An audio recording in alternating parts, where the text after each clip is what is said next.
Howdy, of you delicious people. I'm here today to review the first season of Agent Carter. So, ultimately, I'm going to talk about this show and talk about how I felt about it. Ultimately, there might have to be some comparisons to other things that are kind of similar to it. So, when breaking this show down reasonably, a lot of the times, I think people have to be reminded that this show is a period piece, and ultimately, there is a lot of things that otherwise are kind of vaguely tied into the Captain America First Avenger world, but when coming down to it, it kind of really seems that yeah, it is tied to the first Avenger world, but when also looking at it, it's it kind of feels very much like a detective spy show. When looking at it from the lens of a DC show, Gotham, because it's quasi very much similar, but in two different time periods. Ultimately, if to compare this show to the show like Gotham, we have Commissioner Gordon, who's very well respected between all of his peers, and ultimately, a lot of people are wanting him to be as quickly as possible on the highest rung of police work possible. And ultimately, when looking at it, when looking at it, freaking every single time Gordon turns around, eventually he's bumping shoulder to shoulder with characters like Penguin or the Riddler or Bruce Wayne or Alfred or um, Mr. Freeze or Joker or whoever. And in the Batman world, everything is tied into the Batman world via this show. When looking at Agent Carter never really truly bumps shoulder to shoulder with anybody really in the Captain America world. Reasonably, it's just kind of like, okay, we're going to throw her a bone here and have this like Alfred level character interest in this show. But most of the time, it's per certain episodes, or it's not all the time, or it's just kind of on special occasions. Here's this character, we'll throw her a bone. Also, with her, very much instead of being like the champion of this show, most of the time, um, it seems like she is having complications within the workplace just because of her being a woman in the workplace. Very much showcasing the time period of like, okay, we really didn't go into this in First Avengers, but I guess in this show, I guess they had to kind of do that and showcase that in spades. To ultimately, considering Agent Carter isn't doing much of any real effectiveness in her SSR job, to the point of having to get lunch orders for all the men in the office, to the point where eventually she has to become her own rogue agent and help out friends of hers to solve cases that ultimately some of the other detectives are kind of um, a piece or two behind and are eventually going to figure out, oh, hey, like she's been like solving our case for us, or hey, she's been like we've been chasing this girl that ultimately we find out all along is actually Agent Carter and we didn't know any better. um Ultimately, this, like, I can understand maybe because weirdly and bizarrely enough, like in my Facebook especially, whenever there is like a huge hit show, like I hear wall to wall, or I see wall to wall, just everybody talking about, man, that Agent Carter show. Oh my God, this is amazing. Oh my God. And so ultimately, that's what tweaked my interest. Basically, when you hear like hundreds and hundreds of people all mentioning about, oh my God, that Joker movie, or oh my God, that season of Agents of Shield, oh my God, woo! And so ultimately, I went into this kind of with that same anticipation of just people being excited about a certain show called Agent Carter, and when going into this again with everybody going, "Oh my God, this is amazing!" When going into it now, I was just kind of like, "That's it," like that's kind of it, like because ultimately I was looking for a show that feels MCU like and or light, because Marvel Agents of Shield kind of gives you an expectation of where this show could go, and ultimately again you're just like, man, this show like has a really small budget, and not only that, but like it doesn't really quite um give me an MCU feel. It just gives me a detective spy show that I honestly and truly could get anywhere, and it really doesn't tweak my fancy about it being a female character during a time period piece of her having her life being very challenging because of her gender. I don't find that to be something that I need to go out of my way to see, um, because I don't like shows that are very much like controversy, or like stuff that is kind of like the only intriguing thing about it is like how a character looks, or how a character like race or gender, or none of that stuff is gonna get me into a show, um, because I can't find that relatable uh, via anything. Like if it was clearly like a show about like if it was a show about anything else, like I could probably find it intriguing. But ultimately, when it comes down to a certain kind of aspect of time where um, things were challenging for a person being a certain uh, look, size, whatever, like I just don't find those intriguing anymore. Just because it's like, yeah, but this is, you slap the word Marvel on something and you're expecting to just be bumping shoulder to shoulder with Marvel characters, and when you aren't, that is the overall criticism I really have about this show. Is it just it doesn't quite match up into my mind where I'm thinking like, oh, okay, well uh, I'm gonna start seeing uh, Hank Pym, and I'm going to see uh, characters that I remember um, from older, um, who are older characters in the Marvel MCU. I'm going to see them like all the time being fused into this show. I didn't see that at all. And I know it's like clearly like, well, do you really think they're going to get Michael Douglas on this show? You can consistently have Michael Douglas being appearing on the show as a younger Michael Douglas. Are you freaking kidding me? Like, there's no way. And I'm like, no, like I'm expecting like maybe they can have their own variation of Michael Douglas, like Hank Pym.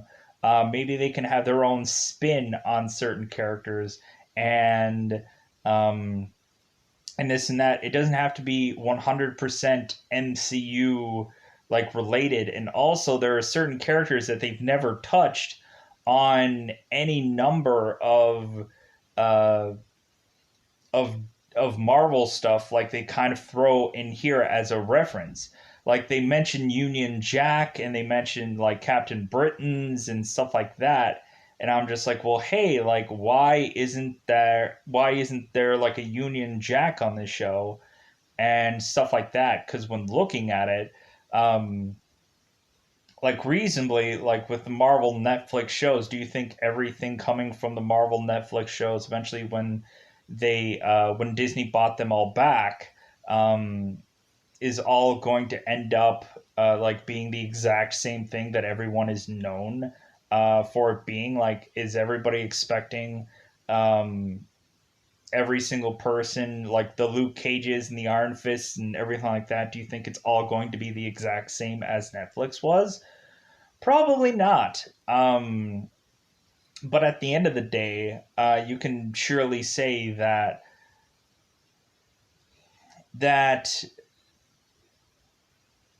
we can have different characters be playing our Marvel characters. It doesn't have to be Michael Douglas being Hank Pym. It doesn't have to be any number, like you can have somebody be a lookalike, a Hank Pym lookalike, and be on the show, and then ultimately, so people could get a Marvel reference. You could basically have Hank Pym in the Ant-Man costume all the time, and the only time that he's showcased is him being in the Ant-Man costume. That would be great. Have it to where during this time period piece, nobody knows it's Hank Pym in the suit, and you can play around with that. And then maybe have Michael Douglas like add in like voiceover stuff. That could be an easy way to bide all of this stuff. Like have it be like a Darth Vader-ish like thing with Ant Man, um, to where again he's always in the suit. Again, making it for a very interesting like show.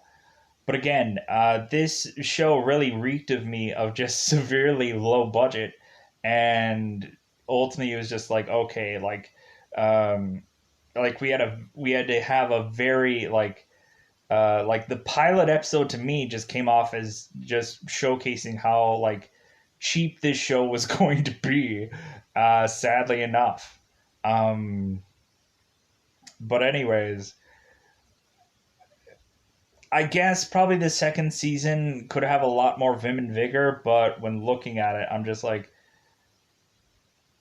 I was like, this is a time period piece, and the time period piece is about the struggle of like, but mad props to ultimately Ralph Garman.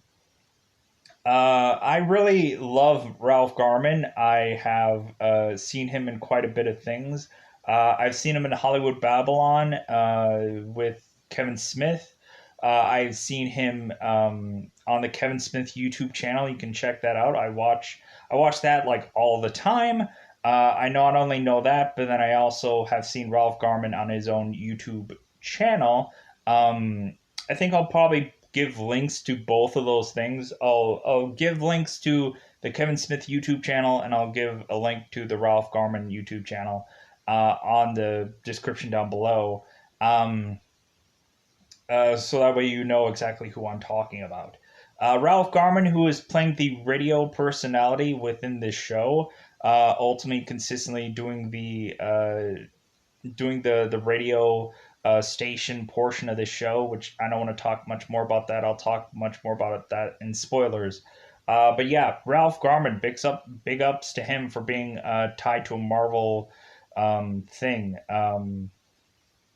Ultimately, it's kind of like for him to get kind of anywhere and to kind of get put upon a Marvel thing. Like I'm so happy for him. Um, to get that kind of credit and stuff like that. So, anyways, moving on. Yeah, the show ultimately is just a detective spy show, and it's not much more than that. And I wish there was a story immediately that I could invest in, and there really truly wasn't. It kind of feels some remnants of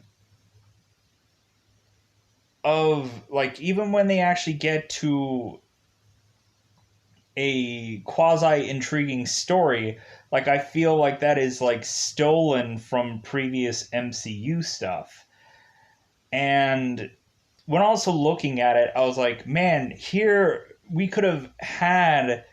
um we could have had this story brewing much earlier, than just in certain MCU movies, and like we could have had younger variations of certain characters come in here and be playing um, younger variations of people. And again, I would have been so excited about this show, but it just doesn't quite just doesn't quite get there. It just doesn't quite do anything. And I was like, "Oh man, are they going to reference certain characters?" And they don't. They don't. Perfect time to reference certain characters, but they don't. Frustratingly enough. So at the end of the day, let's go into spoilers about this show because I ultimately think I have to at this point. So let's go into double fived spoiler time territory. Ultimately, at the end of the day, if you want to really hear what this show has to offer for 8 episodes, you can hear near and dear what ultimately I have to say, or otherwise you could call it a day or whatever. So let's get into spoiler time. Spoiler time, it's about that time again to spoil the show. I would probably say that this is hands down probably just the most irrelevant Marvel show to watch. To be brutally honest, it's kind of the worst. Just because it just doesn't really do anything for me to feel I need to watch it. It's sad. How irrelevant this show really is to me. So, going out of our way to mention some of the aspects of the show, kind of really hashing it through. Basically, the story of this is that we have, in the very first episode, we have references of scenes going on of Captain America First Avengers. Uh, Basically, Agent Carter every day is, I think, remembering Captain America going into the water. We have that whole entire scene basically replayed on this pilot episode of about Chris Evans talking to Agent Carter, and I'm like, I think I'm gonna have to put it down in the water, and she's like, no, Steve, I think we have time, and this and that, and replaying that whole scene from Captain America First Avengers because filler of time. And basically, all while Agent Carter is reflecting on this, she's doing her normal like morning. She's getting her tea. She's kind of waking up, and every day just kind of remembering the love that she had lost. Going into this, eventually we have a Agent Carter that is going into the SSR that is basically just there to get lunch orders for all of her coworkers, or a lot of times she's doing medial work like having to file some reports, and immediately it's getting to the point where she's doing all this crappy work to the point where she is abruptly telling her coworkers, it's like, well, hey, like, you can do filing just as well as I can. It's like, if anything, do you know your alphabet? like like this goes under F. Like, go and find the word F, or go and find the letter F and put it in there. It should be pretty easy for you. Um, but yeah, we have an entire show basically to where it's like, to where it's kind of like this like gender-esh like thing going on of like females being put in the workplace and having to do these like menial jobs that basically anybody could realistically do, but that's what this show is basically about. So ultimately, we have it to where Agent Carter is coming from war and realizing that it's like, okay, this is what I'm here to do. So ultimately, she ultimately has friends that are in very much hot water. She eventually has Howard Stark, who of course is the Captain America First Avengers Howard Stark, come to her and confess um, that some of his valuable equipment has gone missing, his bad babies. And I'm like, what the is this? Why does he have to call it a bad baby? But he ultimately tells her, he's like, well, yeah, any of my equipment that I feel is too dangerous for the world, I call it my bad baby. And I'm like, what the is this? So we ultimately find out that some of Stark's equipment has been bought and sold overseas. Again, making this very much be exactly like Iron Man 1, where ultimately Tony Stark had found out um, that a lot of his equipment has been um, sold by everybody under the table. And I'm like, okay, so is this where we're gonna get like an Obadiah Stane reference? And how like he's gonna mention like, well, yeah, like I partnered up with this guy named Obadiah Stane, and then like all of a sudden my stuff is like starting to become like missing. I'm a little like, maybe it's not about Obadiah Stane. Maybe it's like, so ultimately we can keep that Iron Man story intact, to where it's just like, well, hey, maybe it's just my fault, and like maybe I need to have a better vault, or maybe I have to have a better kind of watch over of my product. um, and maybe eventually it gets on to the point where Obadiah, after basically Howard Stark dies and how Tony just kind of neglects his company, how basically he starts selling stuff under the table again. And like that could be a way of like kind of re-referencing Iron Man 1 in this show, but like it never does anything like that. It doesn't give you a younger Obadiah Stane. It doesn't really go into the same vein of an MCU like thing. It basically just has Howard Stark that it's just like, oh man, I'm in hot water because my bad babies are kind of ending up in the bad guy's lap. So now I'm kind of in hiding right now from the government trying to track me down to handcuff me and this and that. So we ultimately get into this show to where ultimately to try and clear Howard Stark's name. Uh, we very much have Jarvis, who ultimately a lot of people know is just a voice to Iron Man. Ultimately, we do not know, unless you're a big Avengers fan or ultimately you had seen Endgame. Jarvis was an actual butler of the Stark family.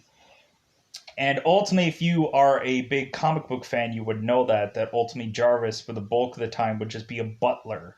And then eventually, once Jarvis actually dies, uh, Tony Stark eventually recreates Jarvis as a acronym. It's supposedly called a just another very important like system or something like that, which ultimately that's the acronym of Jarvis. But ultimately, it's probably just tying himself to a Butler-esh like character that he had when he was a child. Um, but anyways, like really giving us a real true comic book reference of a character that actually existed as the Stark Butler within the comic books, and then eventually just turned into a system that Tony Stark uses every day. That is the kind of the comic book tossing down, which ultimately, funny enough, in Endgame, if you guys haven't seen this movie, we have a younger Howard Stark in that movie, and Jarvis is getting him into his car, which I'm like, yeah, awesome. So this is where that reference comes from, because I was like, okay, why do they call this guy Jarvis? And I'm like, oh, so we're ultimately tipping the hat to agents or Agent Carter, but this show isn't good enough to earn that reference in a Endgame movie, but it is what it is.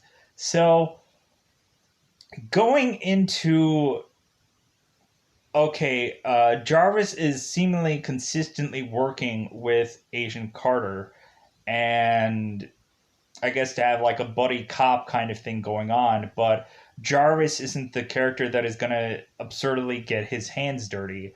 But every once in a while, he just has this thing that Agent Carter does not. He has this talent or ability, like flying a plane or something like that, that Agent Carter doesn't have.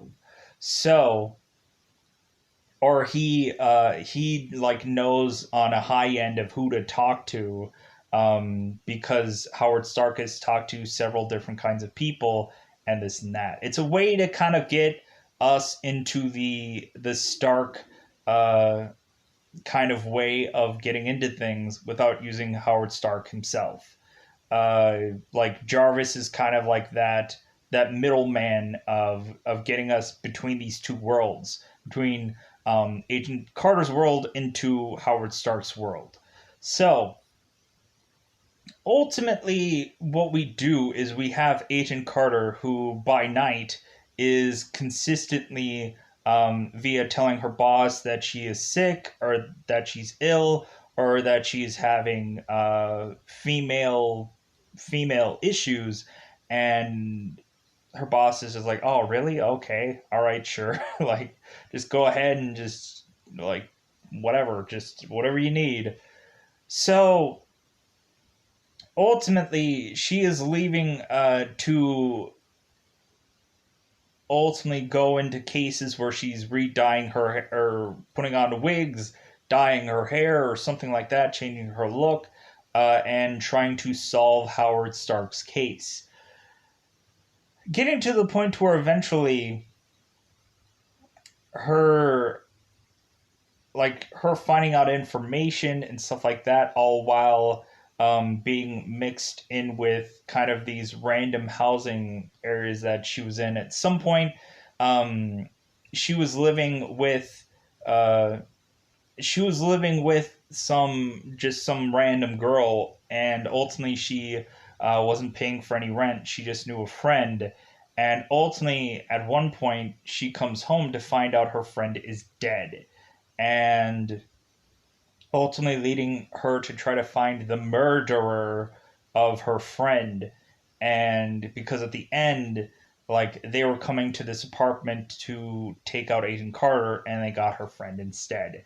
Ultimately, we have some character with some voice box like thing going on, and repeatedly, I didn't really quite understand who this character was in the very beginning of this, because ultimately everything was just like, okay, this doesn't feel to me like a MCU-ish like character that has any real importance to me.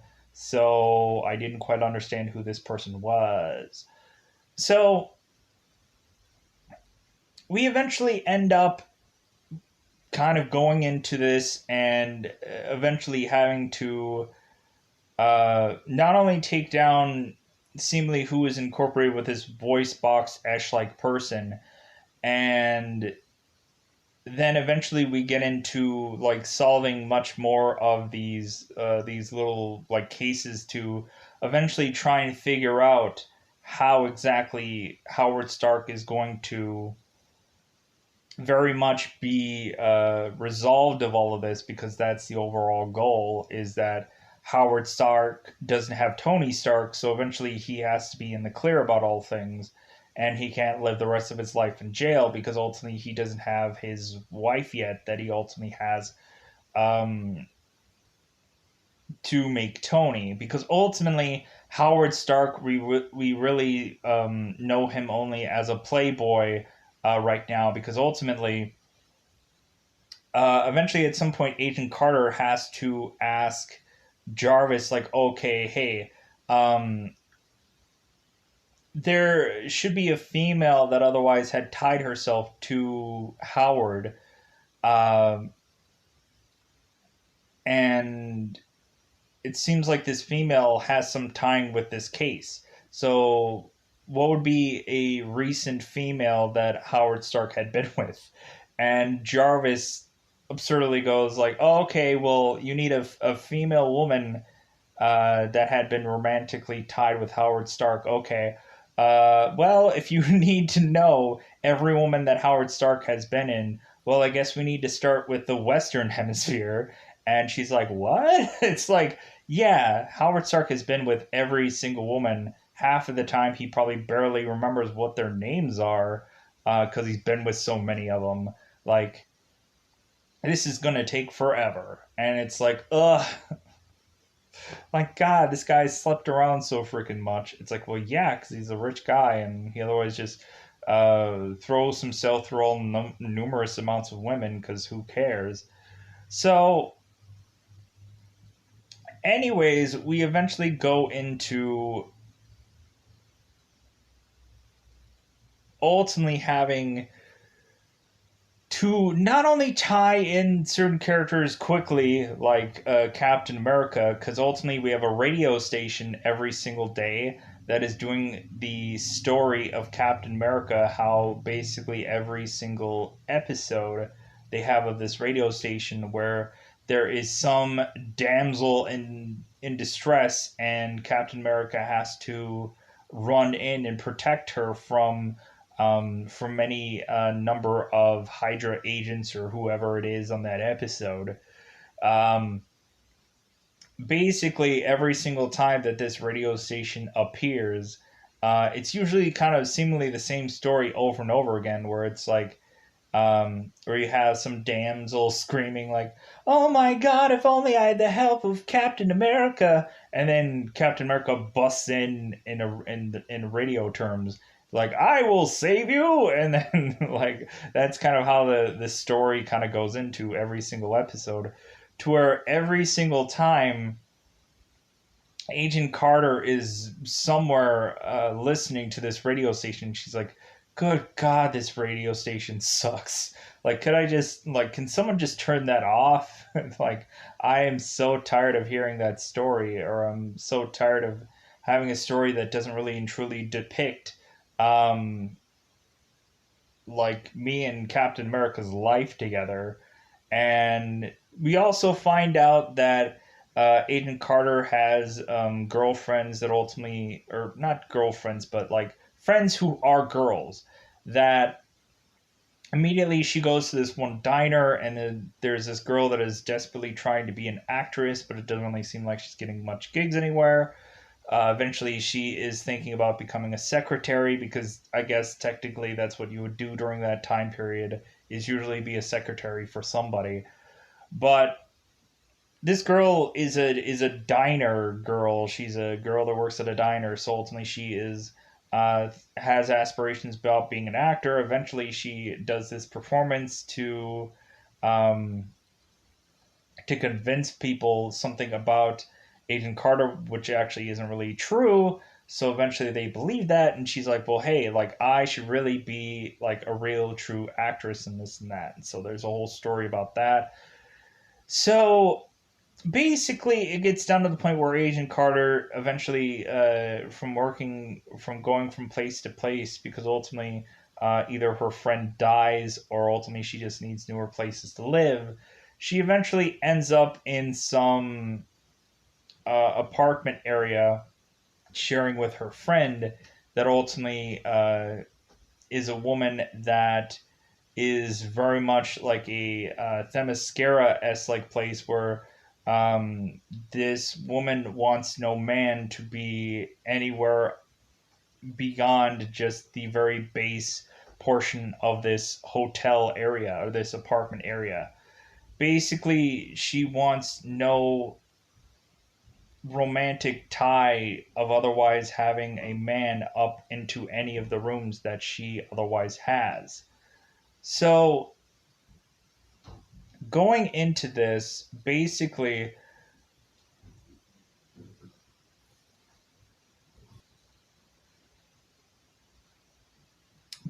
we have Agent Carter, who is again the main thing is going into this Howard case. Eventually, which leads them all the way overseas to battling to try to otherwise rescue um, some guys that are behind bars, and ultimately, which leads them to rescuing these guys, but otherwise being tied to characters like Dum Dum Dugan, which ultimately we barely kind of saw in Captain America: First Avengers, and ultimately kind of very much like retying that, hey, like we're still in this Captain America: First Avenger world. Um, and also, like, Dum Dum Dugan has to really consistently uh, like give mad props to Agent Carter and consistently mention to her that it's like, hey, like this gal is really great. And ultimately there's consistent times where he as a character has to like butter her up, basically tell her that she's the next Miss Union Jack, because evidently Captain America wasn't, or Captain Britain wasn't a thing really and truly yet, but Union Jack was, because ultimately during the whole invasion time, um, Union Jack was the big British hero during that time period. And the funny thing is, Union Jack is probably the most like popular British ash like superhero, and it's funny enough that they are never seemingly tying this real true character into really much of anything to really flush this character out as like, oh yeah, Union Jack. Like he's an actual guy that is going to be an actual suit or an actual like thing to be shown as him being really present in this. In Captain America: First Avenger, we have this like showcasing of Captain Britain, but not in an actual suit. Um, he's basically just like a guy that's like, oh yeah, this could be a future Captain Britain, but that's about all that his life lives past that movie. So going into this, we have these two Russian military or prisoners of war that ultimately get rescued by Agent Carter, and so we eventually find out that one of the prisoners ultimately have some special ability. We find out that this person's special ability is um, hypnosis, and to where ultimately you do not want this person to start talking in front of you, because basically once you get him to start talking, all of a sudden he will eventually hypnotize people to the point where this guy hypnotizes the head boss of this SSR. And ultimately, because this boss very much has a rough home life, eventually um, he's a drinking addict, and ultimately he mentions that it's like, well, like if I ultimately drink, like I probably won't be able to come back home, and because my wife won't accept my drinking or this and that, there's always a problem with this boss being like a schlub or something like that. And reasonably, this hypnotizing guy ultimately takes advantage of this boss and consistently hypnotizes him and forces him into making this hypnotized like character being involved in so much more of these cases. And ultimately when a lot of the other detectives are kind of getting their feathers ruffled, because they're like, why is this guy that is kind of like we just thought he was going to be used for getting us some information, why is he all of a sudden like involved in like seemingly all of our cases, especially anything tied with Howard Stark? and and the boss just goes, well, like, hey, like I'm using him to just kind of like see if we can get any more information, or like he's like our consultant about this case. And again, that's kind of ruffling everybody's feathers, because they're like, why is this guy so involved in our day to day like activities? This makes no sense. But we ultimately realize that this character um, is being tied to some woman, and the hypnotizing character is tied to some woman, and this woman ultimately uh, has a power as well, to ultimately she um, very much, I believe, turns herself into uh, certain other characters, I believe.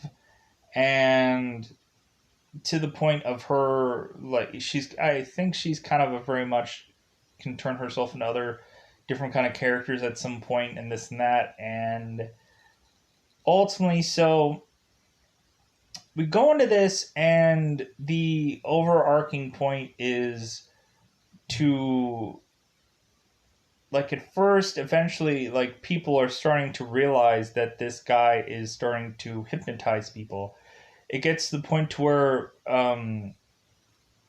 this hypnosis guy is starting to put Stark equipment on certain kind of people, to the point to where Agent Carter's boss is having a uh, a bomb chest, a bomb vest being placed on him, and ultimately there is no way for anybody to tamper with this vest, because it has to do with like heat and temperature and all this other stuff. So they're trying to, and ultimately, Howard Stark never figured out a way uh, to uh, to figure out how to fix this vest to where they could take it off, and because it was a prototype. So ultimately, the boss ends up putting on a vest that could basically destroy an entire building, seemingly. So our boss ends up having to realize that there's no way out to take this vest off and protect himself and protect everyone else. So eventually, what he does is he ultimately tells everybody, it's like, hey, you gotta get this villain from me. Like, you gotta promise that you're gonna get this guy. Like, I fell under his hypnosis because I didn't realize it. Make sure that he never talks to you, and because ultimately once he starts talking, like, he's gonna control you. So figure out a way to um, figure out a way to beat this guy. So eventually, this guy realizes that there's no hope. There's no way to solve this vest riddle. So ultimately, what he decides to do is he runs out of this window and jumps out of it, to where once he jumps, he explodes. Ultimately, dying to the point of where, okay, now this guy had died because of this guy, which is going to be the driving force for all of his people underneath him, to now want to go after this guy, get him, and solve the case. So they eventually get to the point of realizing that this hypnosis guy eventually, at first, was going to leave the country or whatever. He was going to fly away, but then ultimately Howard Stark confesses to his crime. But ultimately only confesses because he's like, hey, like, I want to get the real true villain. Um, I want to get this guy, and so ultimately we have it to where Howard Stark is shown as being this guy that is the hero and everything like that. That he's this good Samaritan that has helped the police force solve this case, because ultimately they're trying to sniff out the real guy who had been the villain of this story. So they have this huge, enormous, like, public display of Howard Stark being awarded or being gratified for helping out the police department. And so all the while, there's eventually a shot being fired to supposedly assassinate Howard Stark. Howard Stark eventually runs with Jarvis to a police car waiting for them, and Jarvis notices that the policemen are dead on the side of the road. And so we found out that Howard Stark is actually being taken away by a different policeman that is under the control of hypnosis. So we eventually get it to where the hypnotized man ultimately is going to seek his powers onto Howard Stark, eventually hypnotizing him, and ultimately Howard Stark is flying a plane uh, from what he thinks is to find Captain America, and because ultimately they had told him, "Hey, yeah, we found in his mind." Um, he is flying to preserve Captain America because evidently they had supposedly found him in the ice, and ultimately we have Agent Carter holding Captain America's shield because supposedly they had said that they had found him, but that is only in his own mind. So Captain America or Howard Stark is flying to get Captain, and ultimately probably realize that eventually, like Howard Stark is probably going to run out of is going to eventually like die or otherwise be forced to do something that isn't really truly real. So we have this mad scramble of Jarvis and Agent Carter and all the detectives and stuff like that trying to um, take down the hypnotist and the woman. Eventually, to where ultimately some of the detectives take down the hypnotist only simply by putting like cotton or whatever in their ears so they don't hear him, and then eventually they shoot him and take him down. Um, Ultimately, the guy thinks that he's being hypnotized, but realistically, it's like, no, he's going to get shot so that way he doesn't take anybody else down with him. Ultimately, we have eventually the girl who has to eventually get fought by Agent Carter because ultimately it's like, well, um, this blonde girl was Howard Stark's past lover, and funny enough, when Howard Stark gets tied up and with this girl, um, she is like, "Yeah, we've been lovers before," and he doesn't realize what her name is, and he's just like, "Yeah," kind of like Tony was. He just didn't know. He just remember this girl's name. Um, and she's like, "Yeah, we were past lover." And he's like, "You know what? Like, you do look very familiar. Like, I'm trying to figure out what your name was."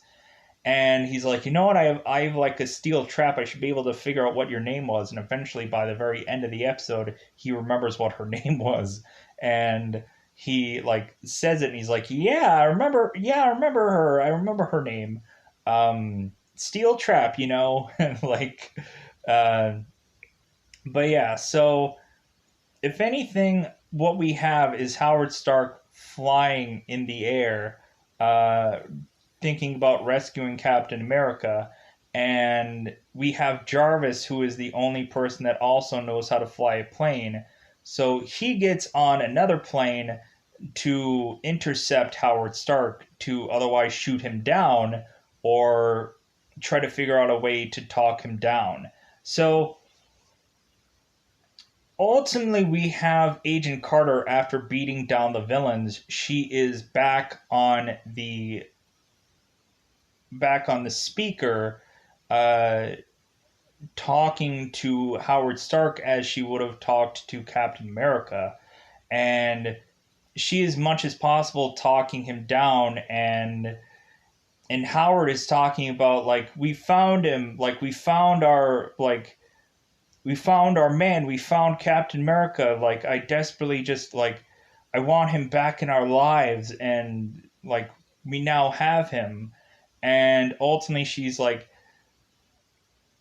telling him that all that he's seeing is not real. Everything was fabricated. Captain America is dead. He's gone. Um, because ultimately Howard not finding Captain America was Howard's greatest defeat in his own mind, because reasonably Howard desperately wanted Captain America to work because he thought that that was going to be his next big thing. to the point of eventually we find out secretly that Howard the entire time had kept a vial of Captain America's blood. And then eventually Agent Carter knows about it, and she is furious that Howard Stark had kept a vial of Captain America's blood.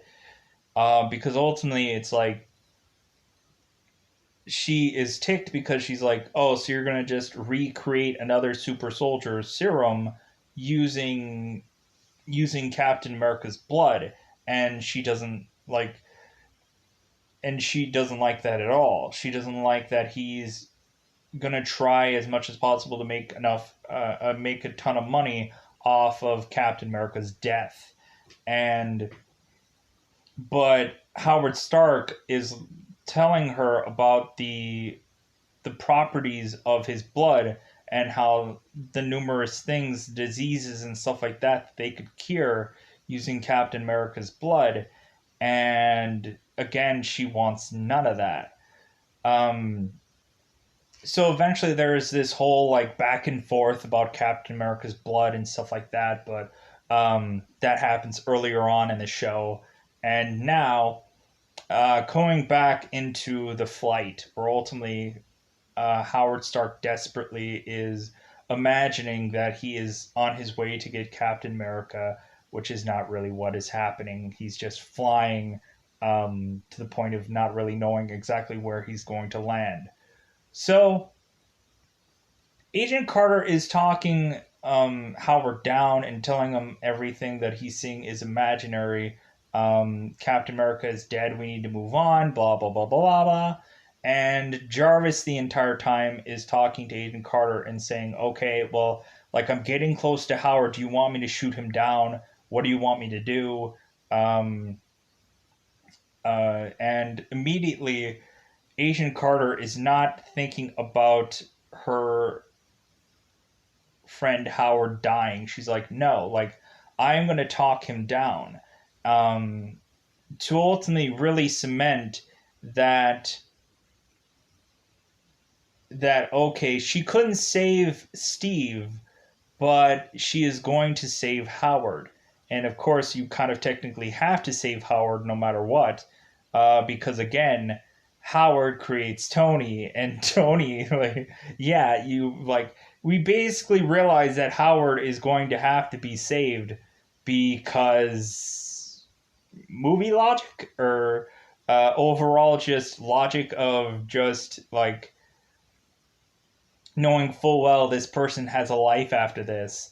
And so it kind of becomes very defeating to know that, like, she is going to talk him down, knowing full well she has to, because 1,200 other movies will tell you that she does.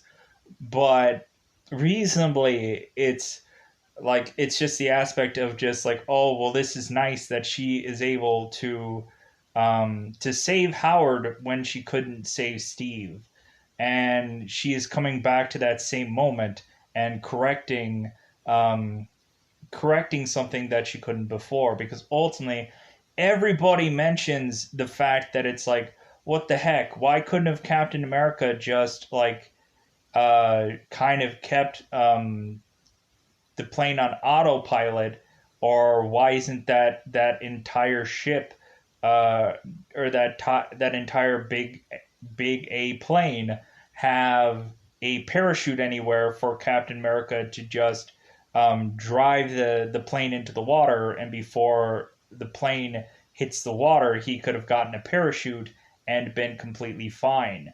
Um, that is a huge crux that everyone has with the Captain America movie, is like, well, why did he absolutely have to drive this thing into the water, and he couldn't have gotten a parachute or anything like that? And then ultimately he could have just been like alive for the rest of his life. That is the big crux. But anything, we save Howard, and we don't have to shoot him down. We don't have to shoot his plane down. And eventually, Howard realizes that he is flying a plane. He doesn't realize what he's doing, because he is now out of the hypnosis, because Agent Carter talked him out of it. And so he ultimately has to land the plane, and then eventually we get to the resolution of like, okay, we're gonna book all of these. We're gonna book all these criminals. We're gonna take them down. We're gonna take them out. And Howard Stark is 100% clear of all his crimes that he's ever done because ultimately, he had probably either been controlled by hypnosis or controlled by being a different person at some point or this and that. So going into this show, there is not much to really go hurrah about this show because ultimately there's not much really going on. But at the end of the day, I took almost an hour talking about it. So I'm going to get out of here. Bye, everybody. Bye, everybody.